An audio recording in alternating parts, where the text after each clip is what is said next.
Welcome everyone. Thank you so much for joining in. So before I actually dive into the content, guys, I want to thank each and every one of you for making this 10,000 subscribers possible in this channel. Because when I actually started this channel, guys, I thought like reaching around 4 or 5,000 maximum subscriber until the end of this year. And now look at this. It has only been around like 10 months. We are clearly above 10,000 subscribers.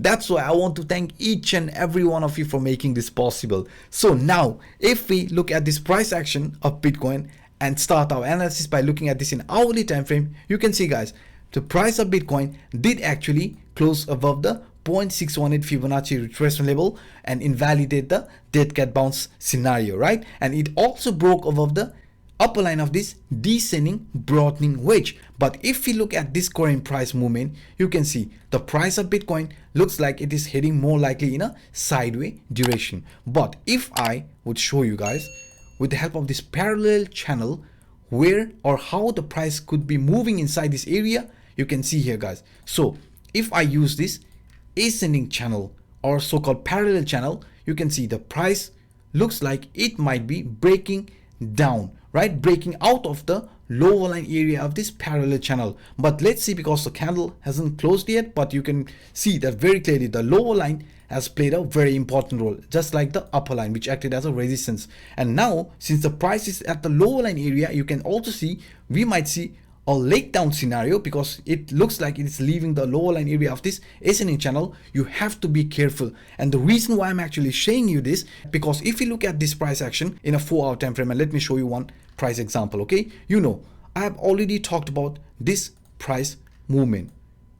Those who have been following me, they know exactly this price action, this 1 2 3 4 buy reversal pattern, or so-called bump and run reversal scenario, just like this, right? So you can see we said, hey, this could be also looked as a double bottom. We enter after we break the neckline area, right, for the long position. Or if you look at this as a 1 2 3 4 buy reversal pattern, we enter after price crosses the 0.2 level, right? 0.1, 0.2, 0.3 and 0.4. But if you look at this same scenario in an invert scale, how does this price action looks like? Look at this here, guys. This here looks like now it is actually double top scenario. Price broke out of this neckline area, right?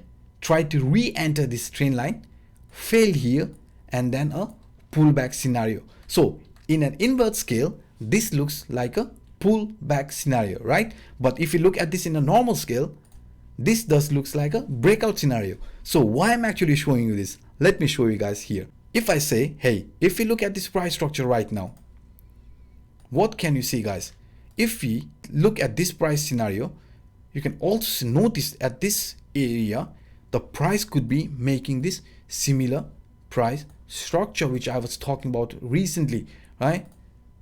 Because you can also look at this as a double top scenario here, right? This is a double top, and you can see the price now is at the neckline area. I mean this rising trend line, which is acting as a support, because I just showed you guys with the help of ascending channel, the price has reached the lower line area, guys. So right now where we are, this is a very interesting scenario, because if we would see any sort of a pullback, we can also see price trying to re-enter one more time before getting a leg down scenario. Because if you look at the same example with the invert scale, look at this breakout scenario would look somehow like this here, breaking the neckline area, not just this neckline but also this trend line neckline, right? So breaking up, getting pulled back, and then a possible breakout scenario.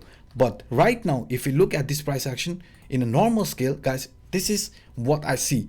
We can look at this price action as a ascending triangle, and you can see this is true. If you want to look in a bit different way, we can also look at this as a symmetrical triangle. This could also be looked as a different way. As I showed you, right, each and every trader looks things into different way, and you can also call this as a fake out, right? This is a fake out, and now you can see the price could be in a very interesting scenario, because right now this could be a possible breakout or a breakdown scenario. What to expect? Because right now if this is going to pan out as a ascending triangle, guys, right, this ascending triangle, you can see the price has now clearly found support at the lower line area of this ascending triangle. So this ascending triangle, which acted as a resistance here, the lower line acted as a support, is actually indicating, hey, we have to be careful because inside this ascending triangle we have another interesting scenario unfolding, and that is exactly what I showed you in the previous example, right?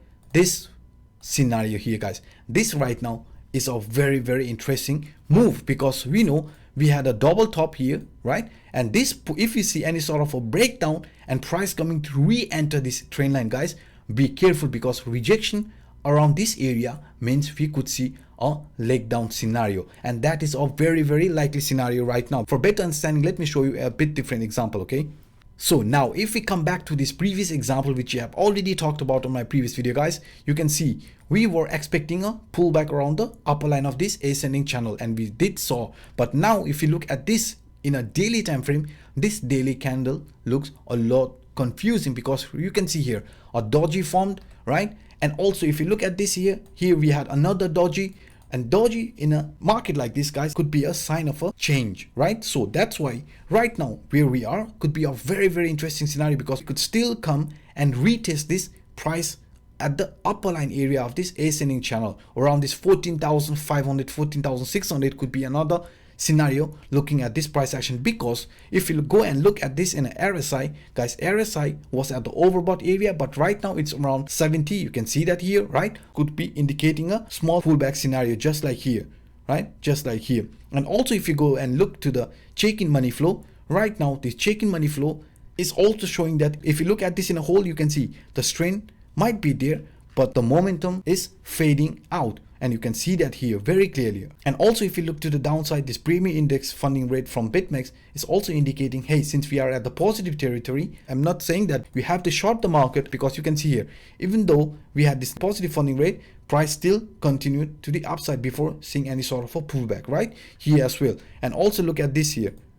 So what I'm actually trying to show you here is that doesn't mean the price has to come back, but looking at the indicators, they are actually indicating right now the momentum might be fading away, because you can see here now the selling volumes could be appearing as well. And I've also showed you with this example here, you can see here, right? I told you more likely a consolidation or a sideways movement here. So if you want to understand in a better way, you can also look at this here in this manner, right? The sideways market before seeing another move to the upside. I'm actually expecting a move to the upside after we see first the consolidation phase. And according to this analysis, guys, unless we reach the top here, right, we have still a room to grow to the upside. So right now, looking at this scenario in a whole, let me also turn this in the weekly. Our target area would be somewhere around this 17 to 18,000 price level. But for now, this peak here is where we will be focusing, which is around 17,000 price level. And also guys, this area is an important area. You can see here, right? This 16,200, 16,300 is another important area for Bitcoin. So right now, as you can see, guys, if I switch again back to the daily time frame, we are expecting more like a consolidation, up and down movement here before we see another move to the upward direction. So as I've already showed you with the hourly time frame, what could be possible scenario, a pullback scenario, and this pullback doesn't mean now the trend is actually bearish, right? Understand this. This is right now the current situation, because you can see the momentum looks like fading away, going through the indicators, right? And we are also expecting some sort of a pullback, and that is absolutely normal after this kind of massive price surge, guys, and which you have to understand, okay? So this is what I see right now for Bitcoin. So if you enjoyed the video, hit the like button, and also if you're watching this for the first time, definitely hit the subscribe button and the bell. So by saying this, I'm signing off. My name is Anup. Bye bye, guys.